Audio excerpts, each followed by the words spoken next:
কিভাবে জাকাত দিলে পরে একটা সমাজের অর্থনৈতিক সমস্যা দূর হয়। আল্লাহ তাআলা একটি সমাজ সভ্যতার অর্থনৈতিক দৈন্যদশা দূর করার জন্য, বেকারত্ব দারিদ্রতা দূর করার জন্য জাকাতের মতো এক চমৎকার অর্থনৈতিক ফর্মুলা দিয়েছেন।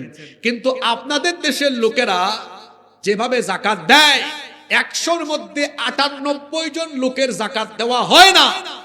কারণ তারা জাকাতের নামে শাড়ি লুঙ্গি ক্রয় করে গরিবদের মধ্যে শাড়ি লুঙ্গি বিতরণ করে গরিবের সাথে তামাশা করে, কেউ বা আবার 200-400 টাকা বিতরণ করে করে গরিবদের সাথে তামাশা করছে। ওরা জাকাত ফরজ হওয়ার হিকমা, সিগনিফিকেন্স, তাৎপর্য এখনো বুঝতে পারেনি। আমি 2023 সালে একবার নাটোরের সিংড়ায় গিয়েছিলাম। সিংড়া চিনেন তো আপনারা? তো সিংড়ায় যখন গেলাম, এক ব্যবসায়ীর বাড়িতে আমার রেস্টের ব্যবস্থা করা হলো। দেখলাম এই ব্যবসায়ীর অনেক খাতাপত্র, একটা খাতায় এরকম সাইডে লেখা জাকাতের হিসাব। আমি কিউরিওসিটি নিয়ে জানতে চাইলাম, ভাই ওই ডায়েরিতে কি লেখা আছে? কয় হুজুর, আমি যাদেরকে প্রতি বছর জাকাত দেই ওদের তালিকা এখানে করা আছে। আমি বললাম, যাদেরকে আপনি প্রতি বছর জাকাত দেন, ঘুরে ফিরে কি প্রত্যেক বছরই এদেরকে জাকাত দেন? বলল হ্যাঁ। আমি বললাম, আপনি তো যাকে জাকাত দিবেন ওর পরিস্থিতি তো পরবর্তী বছর ওই জায়গায় যাওয়ার কথা, যাতে সে আর জীবনেও জাকাত খাওয়ার জায়গায় না থাকে। আপনি তো জাকাত ফরজ হওয়ার উদ্দেশ্য বুঝতে পারেননি। আপনি যাকে জাকাত দিবেন সে আর পরবর্তীতে জাকাত খাবে না, বরং সে তার অর্থনৈতিক সচ্ছলতা নিয়ে আসবে, দৈন্যদশা দূর হবে। আমরা এই সিস্টেমটা বুঝি না। কিভাবে জাকাত দিলে পরে একটা সমাজের অর্থনৈতিক সমস্যা দূর হয়। সবার কি মনোযোগ আছে? না এই আওয়াজে হবে না। মনোযোগ আছে? আমার দিকে তাকান। এটা নতুন কথাবার্তা শুনতেছেন এখন যেটা বলবো।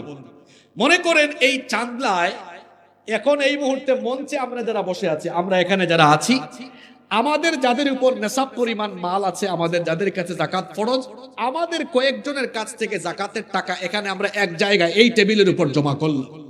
এর পরিমাণ হলো মনে করেন 2 লক্ষ টাকা। এখন এই 2 লক্ষ টাকা আমরা চাইলে মোট 400 জন মানুষের মধ্যে বিতরণ করতে পারবো, যদি 500 করে দেই। এখন এই 2 লক্ষ টাকা 500 করে জন প্রতি দিলে, 400 জনকে দিলে এই গরিব মানুষগুলা কি ধনী হয়ে যাবে? এক বেলা খাবে, পরের বেলা আবার উপোস থাকবে। কিন্তু আমরা যদি এই 2 লক্ষ টাকা 400 জন মানুষকে না দিয়ে এই এলাকার একজন বিধবা বোনকে একটা সেলাই মেশিন কিনে দিলাম, বোন আপনার পরিবারটা চালান, ওই পরিবার চলার মতো অবস্থা হবে কিনা? আরেকজন ভাই, তার পরিবার বড় অসচ্ছল, খাইতে পারে না, চলতে পারে না, এই যে ব্যাটারি চালিত একটা অটোরিকশা তারে কিনে দিলাম। আরেকজনকে মনে করেন অল্প স্বল্প টাকা পয়সা আছে, অল্প টাকা দিলে একটা ছোট ব্যবসা শুরু করতে পারে, দিলাম। কাউকে হাঁসের খামার, মুরগির খামার, এরকম ছোট ছোট কাজে লাগাই দিলাম। এখন বলেন তো 2 লাখ টাকা 400 জনকে দিলে ফায়দা না 3-4 জনকে দিলে ফায়দা? যে 3-4 জনকে দিব ওরা আর আগামী বছর জাকাত খাবে না। এটা তো চান্দলার উদাহরণ। মনোযোগ আছে সবার? এখন যদি আপনারা সবাই মানুষের আইন বাদ দিয়ে কোরআনের আইন মেনে নেন, তাহলে একটা নতুন মন্ত্রণালয় হবে, যেই মিনিস্ট্রির নাম হবে জাকাত মিনিস্ট্রি। সেখানে ইসলামী অর্থনীতিতে বিশেষজ্ঞগণ মন্ত্রণালয় পরিচালনা করবেন। 90% মুসলমানদের সম্পদের হিসাব সরকারের কাছে থাকবে। নিসাব পরিমাণ মাল যাদের কাছে আছে, বছর শেষে তার মোবাইলে মেসেজ আসবে, মিস্টার আবুল কালাম, এবছর আপনার জাকাতের টাকা আসছে 12,900, এটা নিয়ে জমা করেন।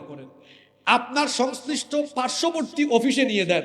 এখন সারা দেশের জাকাতের টাকা জমা হচ্ছে গিয়ে কয় জায়গায়? আরে কথা বলেন, কয় জায়গায়? যখন ব্যাপারটি রাষ্ট্রীয় হয়ে যাবে তখন তো এর পরিমাণ কয়েক হাজার কোটি টাকায় গিয়ে দাঁড়াবে। কিন্তু আমি বোঝানোর জন্য একটা ছোট্ট অ্যামাউন্ট ধরছি। মনে করেন এই 2025-26 অর্থ বছরে সরকারের জাকাত কোষাগারে গিয়ে জমা পড়লো যার পরিমাণ হলো 140,000 কোটি টাকা। টাকাটা কি বেশি? আপনি যদি কুমিল্লার মানুষ, যে ধনী, কুমিল্লা দিয়ে টাকা ভার হয়ে যাবে। কিন্তু আমি বোঝানোর জন্য বলছি, মাত্র 140,000 কোটি টাকা। সরকার এবার কি করলো? চিরনি অভিযান দিল। জেন জি এর ভাইয়েরা এখানে আছে না নাই? তোমাদের পকেটে পয়সা নাই তো, এই জন্য মাঝে মাঝে ওই নেতা ওই নেতার পিছে দৌড়াও, 500 আর 1000 টাকা পাওয়ার জন্য তার চামচামি করো। তোমার যৌবন কারো চামচামির জন্য দেওয়া হয় নাই। আমাদের তারুণ্য, যৌবন, রক্ত, ঘাম কোন নেতা নেত্রীর চামচামির জন্য নয়। এই তারুণ্য আর যৌবন দেওয়া হয়েছে আল্লাহর জমিনে, আল্লাহর কোরআনের রাজ কায়েমের জন্য। চামচামি ছাড়বা কেমনে? পকেটে তো পয়সা ঢোকান দরকার। কোরআনের ফর্মুলা শুনো। এবার সরকার কি করলো? 70 লক্ষ যুবকের একটা তালিকা করলো, যারা বেকার, যাদের কোনো কাজ কাম নাই, সারা দেশে 64টা ডিস্ট্রিক্ট থেকে। ধাপে ধাপে সরকার এদেরকে ঢাকায় নিয়ে আসলো, এনে প্রত্যেক ছেলের হাতে 2 লাখ টাকা, ছেলেরা যারা তরুণ ছাত্র, শোনো ভাইরা, দিল, এই নাও 2 লাখ টাকার চেক। তুমি এই টাকা এটা নিয়ে ডিসকভার মোটরসাইকেল কিনে পাকপাকুম করে চালাও, না হাঁসের খামার, মুরগির খামার বা কুটির শিল্প ছোটখাটো কোনো কাজ করো কিনা। প্রত্যেকটা উপজেলায় আমাদের অডিট অফিসার আসে, তারা এটা মনিটরিং করবে, পর্যবেক্ষণ করবে। তাহলে 70 লক্ষ যুবকের প্রত্যেকের হাতে টাকা দেওয়া হলো কয় লাখ?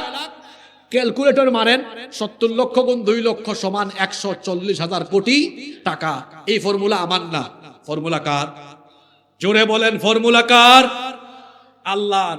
আল্লাহর দেওয়া ফর্মুলা মানলে দেখা যাচ্ছে 1 বছরেই আপনার দেশের কত লক্ষ বেকার যুবকের কর্মসংস্থান হচ্ছে? কথা বলে না, কত লক্ষ? আমরা অনেক রাজনৈতিক নেতার কাছ থেকে শুনি কেউ বেকার ভাতা দিবেন, আপনি বেকার বানাইতে চান, আর আমার আল্লাহ চাচ্ছেন মানুষের কর্মসংস্থানের ব্যবস্থা হোক। আল্লাহর দেওয়া ফর্মুলায় দেখা যাচ্ছে 1 বছরেই 70 লক্ষ যুবকের কর্মসংস্থান হচ্ছে। তাহলে বলেন তো, এই ফর্মুলাটা 10 বছর আপনার দেশে কন্টিনিউয়াস চলতে থাকলে 10 বছর পরে এই দেশে একজন গরিব মানুষ খুঁজে পাওয়া যাবে? জোরে বলেন, খুঁজে পাওয়া যাবে? তো 54 বছর ধরে আপনারা মানুষের তৈরি করা আইন সংসদে রেখে রেখে বক্তৃতা করে করে আমাদের সাথে আপনারা প্রতারণা করেছেন। আপনারা বলেছেন ক্ষুধামুক্ত, দারিদ্রতামুক্ত দেশ গঠন করবেন, কিন্তু আমরা দেখেছি ক্ষমতায় গিয়ে আপনারা আঙ্গুল ফুলে কলা গাছ হয়ে আমাদের সম্পদ লুটপাট করে বিদেশে পাড়ি জমিয়েছেন। আপনারা আমাদের সাথে প্রতারণা ছাড়া কিছুই করতে পারেননি। আপনারা ক্ষুধামুক্ত, দারিদ্রতামুক্ত বাংলাদেশ গঠন করতে পারেননি। আমরা চ্যালেঞ্জ করে বলছি, আমাদেরকে দায়িত্ব দিয়ে দেখেন, আল্লাহর দেওয়া কোরআনের ফর্মুলা দিয়ে 10 বছরে বাংলাদেশের অর্থনৈতিক অবস্থাকে বদলে দেওয়া হবে। এটা কি চাপাবাজি করলাম নাকি? যারা শুনে নাই এরা ইউটিউব থেকে আবার ব্যাকে গিয়ে কথাগুলো শুনবে, যে কথাগুলো কি বলছে, কি ফর্মুলা দিয়ে গেল। আমার ভাইরা বেকার, চাকরি নাই, পকেটে পয়সা নাই, বেকার হয়ে পড়ে আছে। 32 বছর 35 বছর বিয়ে করতে পারে না, বেকার। এই বেকারত্ব দূর হবে কেমনে? শুনে রাখুন কুমিল্লার মানুষেরা, কুমিল্লার মুসলমানেরা, যদি অর্থনৈতিক দৈন্যদশা দূর করে একটি স্বনির্ভর, সচ্ছল, সমৃদ্ধ বাংলাদেশ গঠন করতে চান, মানুষের তৈরি করা আইনকে লাথি দিয়ে বঙ্গোপসাগরে ফেলে দিয়ে আল্লাহর কোরআনের আইনকে গ্রহণ করে নিতে হবে। আপনারা রাজি আছেন না নাই?